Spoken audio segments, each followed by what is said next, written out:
Hello students. So let us begin with our topic, that is our environment. I hope you have gone through the previous classes and previous videos, and I hope you have understood that what exactly is our environment, right? So our environment is nothing but our surroundings, isn't it? So let us begin with our topic, that is our environment, and the subtopic of today's class is concept of biosphere, which is presented by myself, Manisha Kulkarni. So students, what is biosphere? Can you see the picture over here? Yes, it is the global ecological system. Yes, it is a part of our earth, of course, right? So here, all living beings and the other organisms and the abiotic components, they all interact together here. In the biosphere, all the organisms, including microorganisms, insects, worms, bacteria, plants, fungi, every organism here, they interact with the environment. They interact with the abiotic components like temperature, climate, air, atmosphere, water, isn't it? So this all together who interact with the environment and they have a relationship between them. This term is called as what? Biosphere.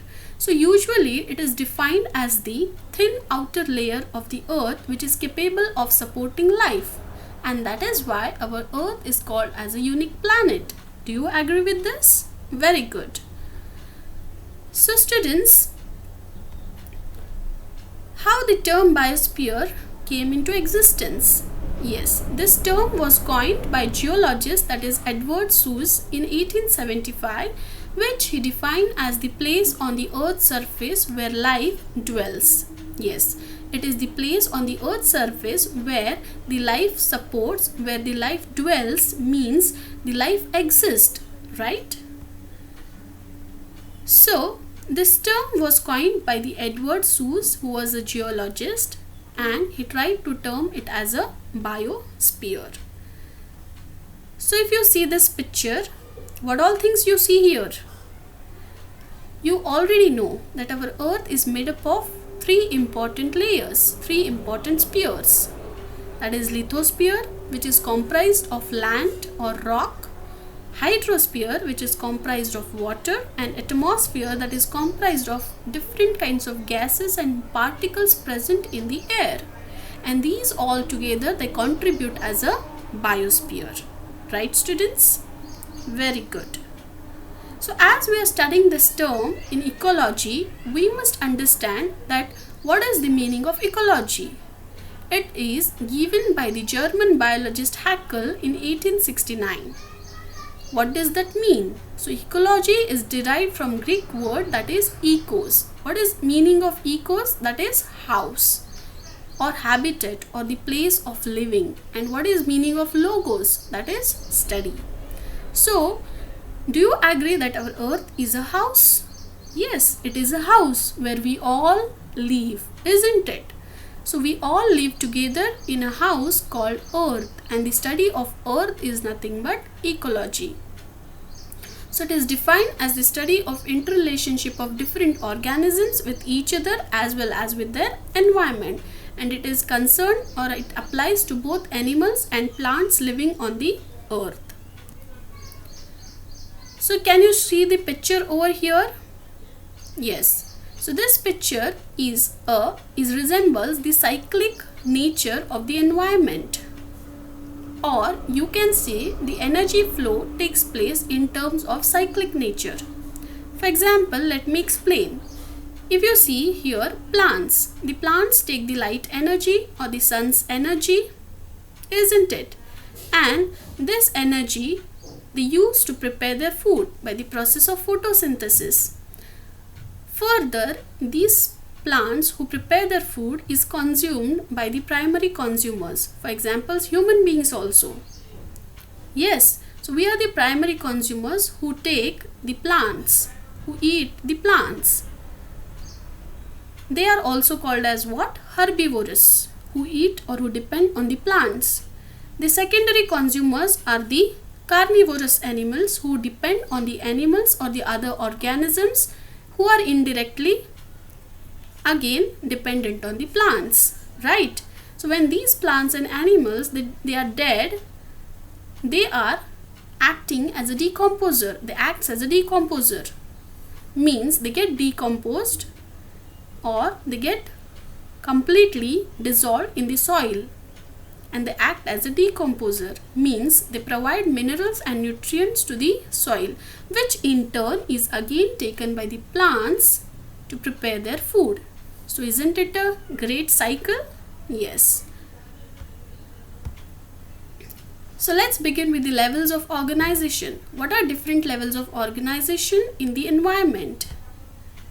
It starts with the individual, that is an organism, and ends up with the biosphere. Means when an individual is interacting with the environment, it moves to the population. When population is interacting with different species, it goes to community, and this all together they interact with the environment, so they concern or they contribute as an ecosystem, right? And this all together forms a biosphere.